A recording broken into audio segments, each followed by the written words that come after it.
किस तरह से ये 5G सर्विस, जो कि एक बहुत ही क्रांतिकारी सर्विस के तौर पर माना जा रहा है, एक रिवॉल्यूशनरी सर्विस होगी, जिसके ज़रिए आज तक हम जो एक्सपीरियंस करते आ रहे हैं 2G, 3G, 4G, उससे कहीं ज़्यादा ये फास्ट, और इसकी जो तमाम जो खूबियाँ हम आपको आगे बताएंगे।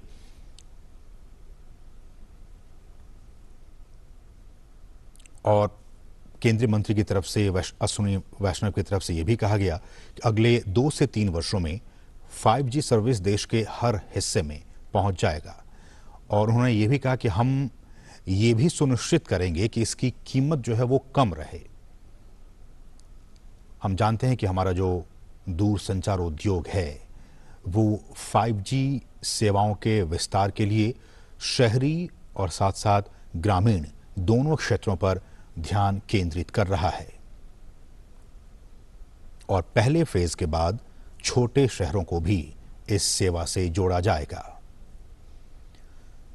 आज का दिन बहुत ही महत्वपूर्ण, और आप लगातार इस कार्यक्रम को देखते रहिए, क्योंकि आज बहुत सारी अहम जानकारी आपको मिलने वाली है।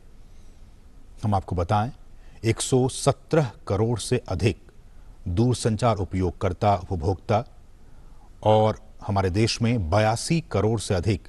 इंटरनेट के जो कंज्यूमर हैं, जो ग्राहक हैं, उनके साथ भारत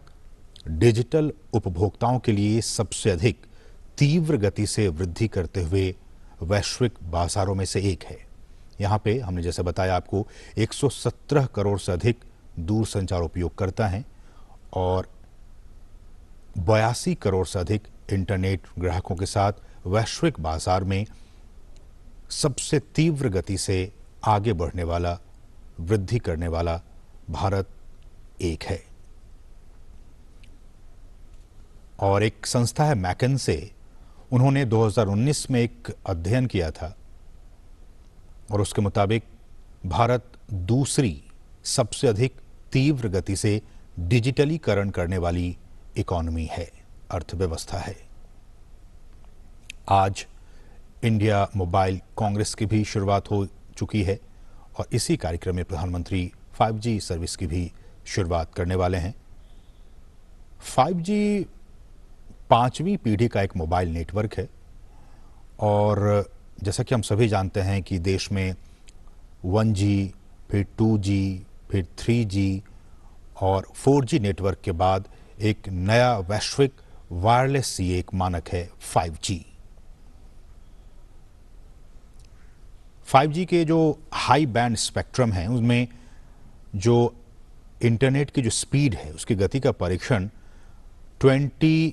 गीगाबाइट प्रति सेकंड के रूप में किया गया। आप समझ सकते हैं कितने स्पीड इसकी गति होगी।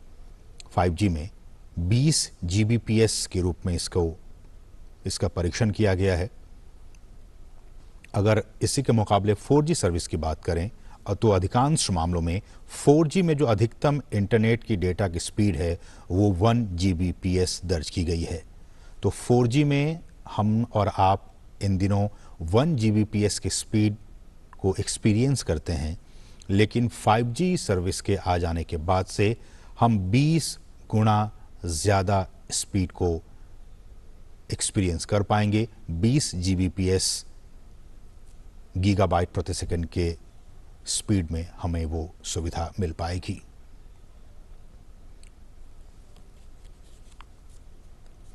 दूरसंचार क्रांति के लिहाज से आज का दिन बहुत ही महत्वपूर्ण,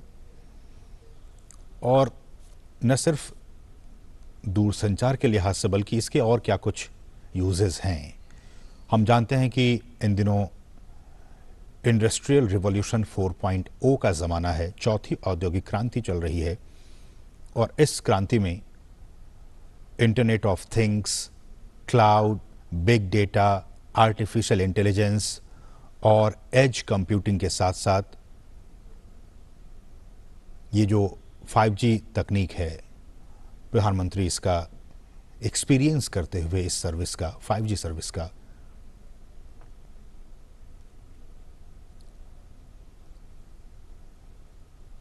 और इनका प्रयोग इंटरनेट ऑफ थिंग्स की बात की जाए या फिर क्लाउड की बात की जाए, big data, artificial intelligence, edge computing के साथ 5G चौथी औद्योगिक क्रांति का एक बहुत ही महत्वपूर्ण प्रवर्तक हो सकता है। अलग अलग क्षेत्रों में इस 5G सर्विस का उपयोग किया जाएगा,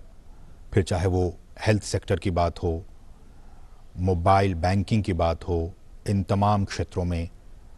डिफेंस की बात हो, फिनटेक कंपनियों की बात हो, रिसर्च एंड डेवलपमेंट की बात हो, इन तमाम क्षेत्रों में 5G सर्विस का डायरेक्ट इम्पैक्ट पड़ेगा। और सबसे पहले जो हमारे उद्योग जगत हैं वो इस एक्सपीरियंस को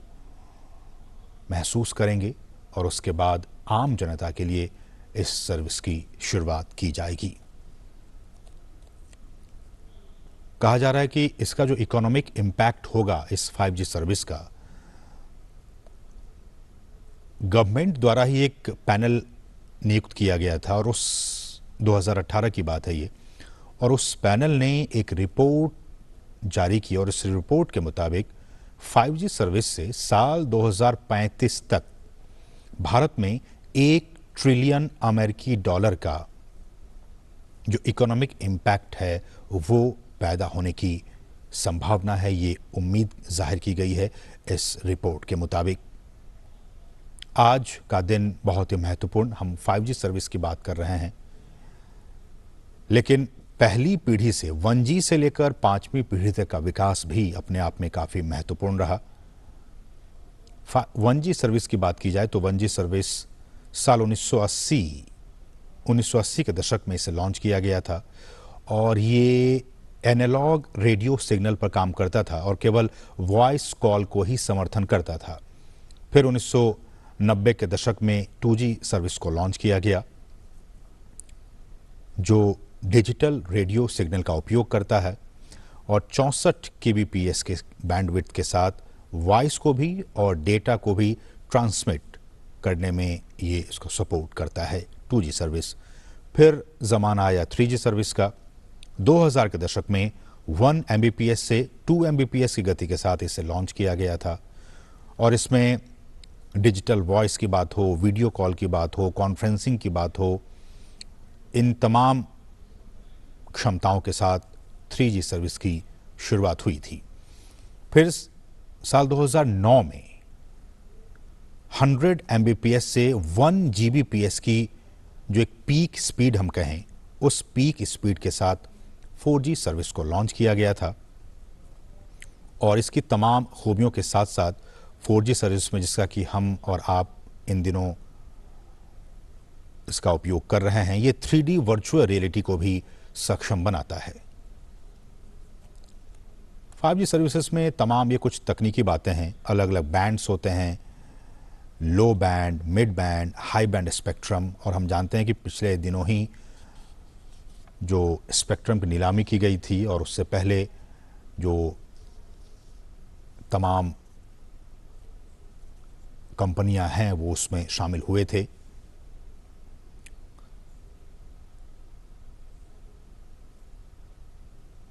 मोबाइल ब्रॉडबैंड सर्विस की बात की जाए तो हमारे स्मार्टफोन को बेहतर बनाने के अलावा 5G मोबाइल तकनीक वर्चुअल रियलिटी जो कि बहुत ही महत्वपूर्ण है, ऑगमेंटेड रियलिटी जैसे जो इमर्सिव सेवाएं हैं उसकी वो शुरुआत कर सकती है, जिसमें कि बहुत ही फास्ट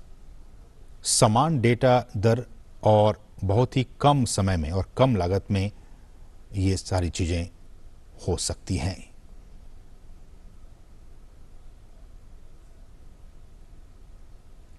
सामान्यतः ये कहा जा रहा है कि 5G का उपयोग 3 मुख्य प्रकार की कनेक्टेड सेवाओं में किया जाएगा, जिनमें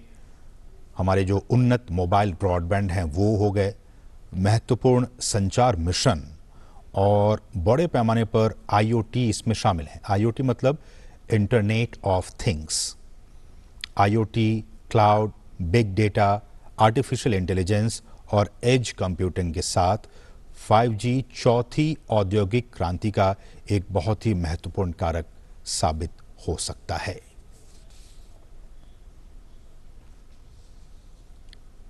आगे की राह इसमें क्या कुछ निकल कर सामने आती है, अब जबकि आज से इस सर्विस की शुरुआत होने जा रही है, डोमेस्टिक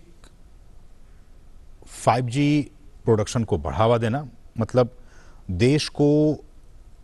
खासकर भारत में 5G का जो हमारा ड्रीम है, जो हमारा सपना है, उसको ज़मीन पर उतारने के लिए, उसको साकार करने के लिए स्थानीय 5G हार्डवेयर निर्माण को बहुत ही अभूतपूर्व दर से प्रोत्साहित करने और बढ़ावा देने की ज़रूरत आने वाले दिनों में महसूस होगी। साथ ही साथ ग्रामीण और शहरी अंतर को भी कम करना ये भी एक चुनौती होगी कि कैसे हम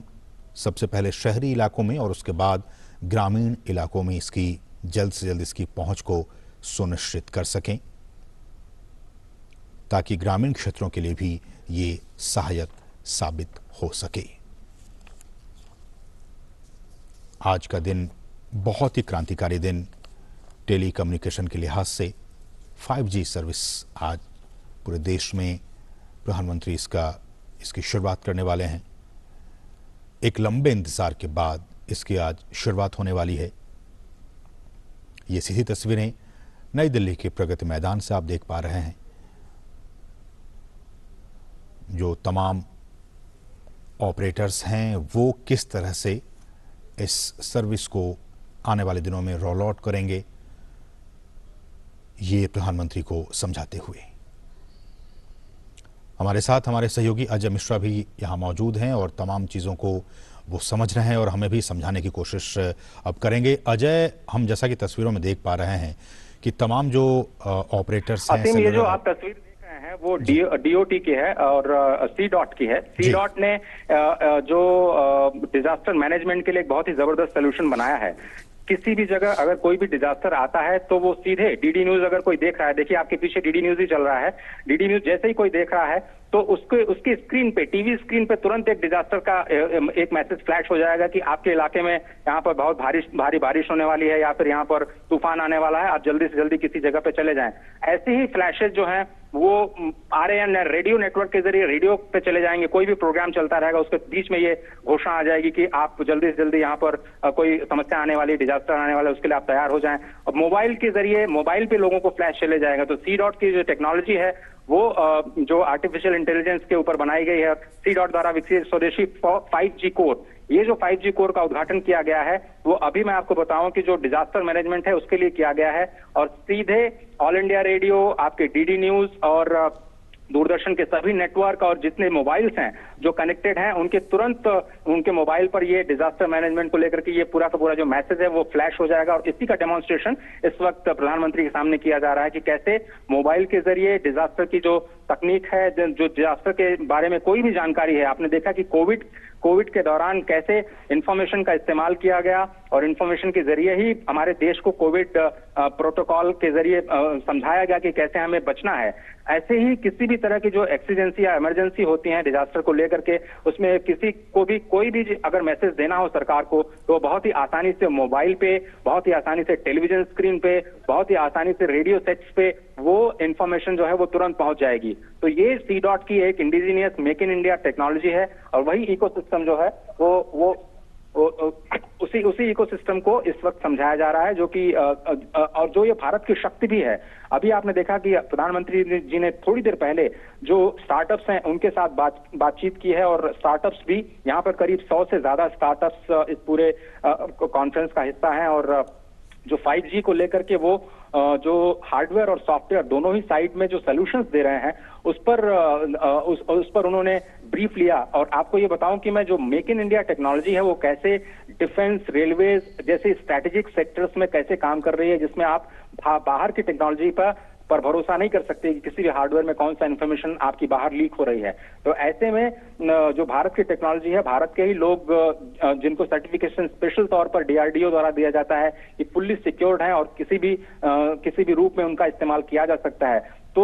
जो स्टार्टअप्स हैं वो लगातार ये कोशिश कर रहे हैं कि भारत में ही 5G से संबंधित जितनी भी टेक्नोलॉजीज हैं उनसे जो संबंधित इक्विपमेंट्स हैं, पूरा का पूरा जो नेटवर्क तैयार किया जाता है और जो कोर है उस पर किया जाए। ये सी डॉट में आप देखिए कितना ज्यादा वक्त प्रधानमंत्री बिता रहे हैं। अभी तक जितने स्टॉल से उन्होंने 1 मिनट से भी ज्यादा वक्त नहीं दिया, लेकिन यहाँ पर ये चूंकि भारत की अपनी indigenous make in India technology है जिस पर लगातार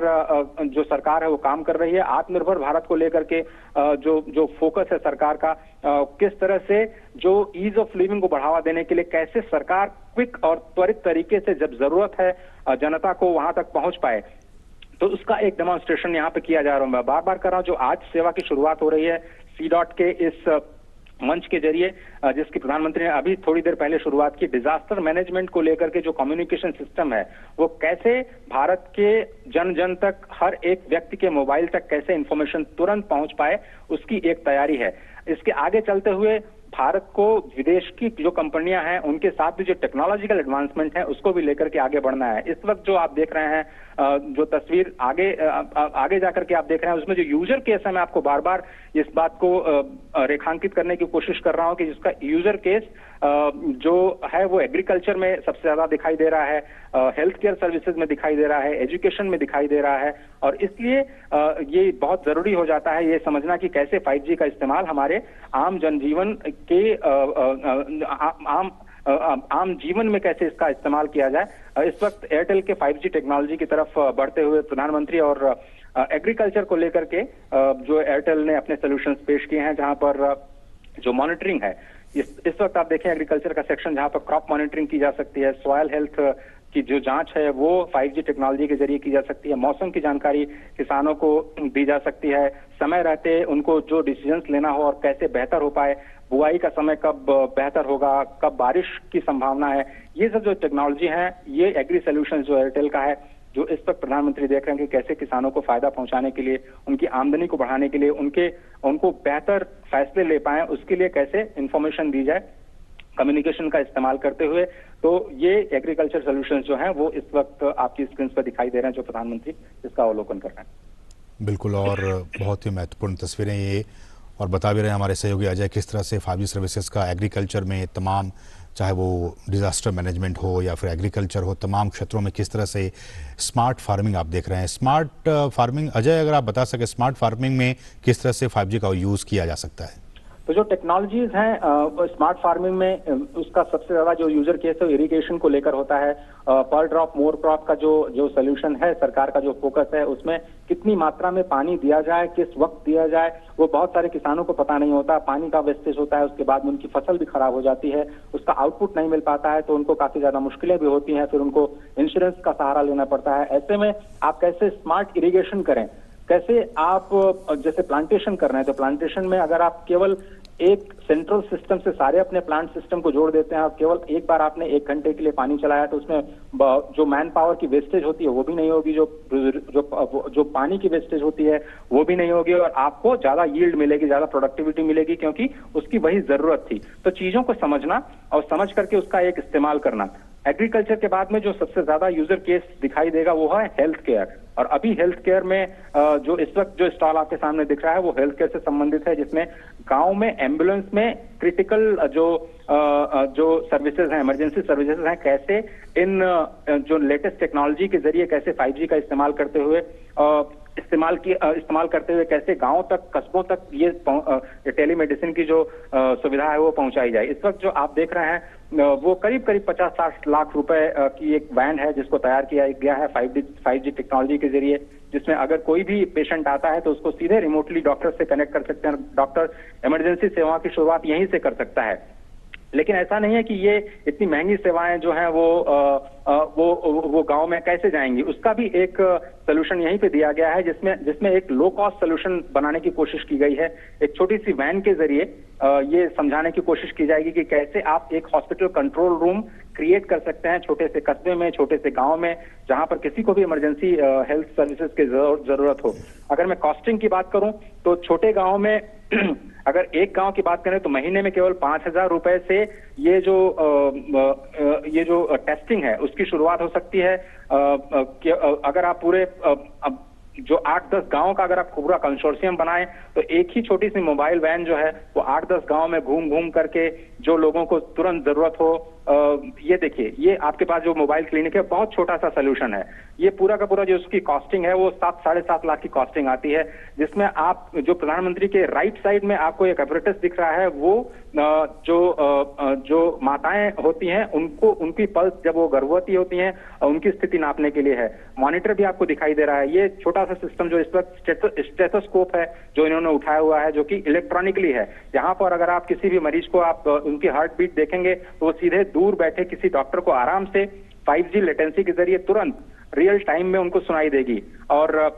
खुदा न खास्ता अगर मान लीजिए किसी को इमरजेंसी की जरूरत भी हुई तो इसी वैन में, बहुत छोटे से वैन में, मारुति का एक छोटा सा वैन है जिसमें आपको एक स्ट्रेचर मिलेगा और एक ऑक्सीजन की व्यवस्था, ऑक्सीजन सिलेंडर आपको सामने दिख रहा है। वहीं पर जो पेशेंट है उसको तुरंत ऑक्सीजन के साथ कनेक्ट करके और उसको पास के अस्पताल में ले जाया जा सकता है। तो ये बहुत ही छोटा सोल्यूशन है जो कि जिसका एक डेमोन्स्ट्रेशन अभी वाराणसी में के रुद्राक्ष कन्वेंशन सेंटर में सीधे लाइव डेमोन्स्ट्रेशन किया जाएगा। प्रधानमंत्री बात भी करेंगे जहां पर उत्तर प्रदेश के मुख्यमंत्री योगी आदित्यनाथ भी होंगे। तो कैसे छोटे गांव में, कस्बों में इस तरह की जो टेलीमेडिसिन की सर्विसेज हैं उनको रोल आउट किया जाए, ये काफी इंपॉर्टेंट होने जा रहा है पूरे रूरल इकोसिस्टम के लिए। तो एग्रीकल्चर और हेल्थ और सबसे ज्यादा जो फोकस रहा है, बार बार प्रधानमंत्री जिस पर फोकस करते रहे, वो एजुकेशन। तो कैसे हम टेक्नोलॉजी का इस्तेमाल एजुकेशन के लिए कर सकते हैं, किसानों की आमदनी को बढ़ाने के लिए कर सकते हैं, किस तरह से हम मेडिकल फैसिलिटीज को प्रोवाइड करने के लिए गांव में कर सकते हैं। ये सारे के सारे जो यूजर केस हैं, अलग अलग कंपनियां उन्हीं 4-5 क्षेत्रों में जो यूजर केस हैं और अपनी टेक्नोलॉजी का डेमोन्स्ट्रेशन करने जा रहे हैं। सरकार चाहती है कि लोगों के पास ज्यादा से ज्यादा विकल्प हों, ज्यादा से ज्यादा कंपनियां इन प्रॉब्लम्स का सॉल्यूशंस ढूंढें जिनकी हम बात कर रहे हैं, हेल्थ, एग्रीकल्चर, एजुकेशन और स्मार्ट मैन्युफैक्चरिंग को लेके, और वही कुछ शोकेश करने की कोशिश की जा रही है। बिल्कुल अजय, बहुत ही महत्वपूर्ण। और जैसा कि हमारे सहयोगी अजय बता रहे हैं, चाहे वो स्मार्ट फार्मिंग की बात हो या फिर डिजास्टर मैनेजमेंट की बात हो, हेल्थ केयर की बात हो, मैन्युफैक्चरिंग की बात हो, इन तमाम स्मार्ट मैन्युफैक्चरिंग है जो आप देख रहे हैं, रोबोटिक पावर लॉजिस्टिक्स। इसमें इंडस्ट्री 4.0 आपको याद होगा, प्रधानमंत्री ने जर्मनी में कहा था कि हम पहली, दूसरी और तीसरी औद्योगिक क्रांति को तो मिस कर गए, लेकिन जो चौथी औद्योगिक क्रांति आने वाली है, भारत उसका लीडर बन सकता है, जिसमें रोबोटिक्स का इस्तेमाल होगा, जिसमें इंटरनेट ऑफ थिंग्स का इस्तेमाल होगा, मशीन लर्निंग का इस्तेमाल होगा। और इसी को शोकेस करने के लिए आज ये मोबाइल टेक्नोलॉजीज का रोल आउट किया जा रहा है, जिसमें आप देख रहे हैं कि ये क्लाउड सिस्टम है, 5G एज क्लाउड सिस्टम बनाया गया है, जिसमें इंफॉर्मेशन जो चाहिए किसी भी इकोसिस्टम में, किसी भी स्टेक होल्डर को, तो वहां पर तेजी से पहुंचाई जा सकती हैं। एग्रीकल्चर का जो यूज केस है वो हम आपको दिखा चुके हैं। जो पीछे आप देख रहे हैं VR बेस्ड जो एजुकेशन लर्निंग है, आर्टिफिशियल इंटेलिजेंस या फिर ऑगमेंटेड रियलिटी का इस्तेमाल करते हुए आप अपने जो वेरिएबल्स हैं, जो प्रधानमंत्री ने अभी अपने आंखों में लगाया था, उस तरह के apparatus का इस्तेमाल करते हुए आप किस तरह से एजुकेशन को पहुंचा सकते हैं। ये जो स्टॉल है वो क्वालकॉम का स्टॉल है। इस वक्त जो प्रधानमंत्री देख रहे हैं, यहाँ से रिमोटली एक गाड़ी चलाई जा रही जो कि स्वीडन में जहाँ हेडक्वार्टर है वहां पर वो गाड़ी चल रही है। इसका इस्तेमाल, जो इस टेक्नोलॉजी का इस्तेमाल ऐसे माइंस में या फिर हैजार्डियस प्लेस में करने के लिए होता है जहां पर आदमी नहीं जा सकता या फिर उसको जाने में खतरा है। तो इस तरह से गाड़ियों के माध्यम से आप रिमोटली इसको